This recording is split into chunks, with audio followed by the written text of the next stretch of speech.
Bueno, a investigação aqui de economia muestra con el desarrollo económico fora de 2012 nos está haciendo investigación aquí, pues si una empresa que está establece eso mesmo maneira siempre por mira el desarrollo aquí de economía con el ABAI fora de año 2012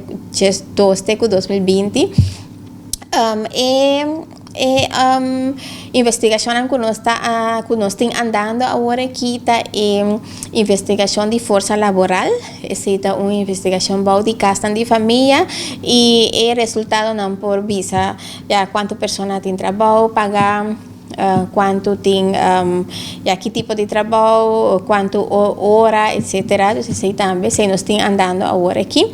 e também nós publicação anual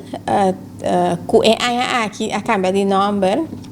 ela vira The Caribbean Netherlands in Numbers esse nós está trazendo ribache que está dando uma compilação de de parte de investigação e resultado que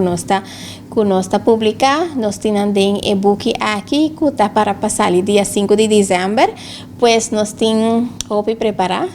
para o povo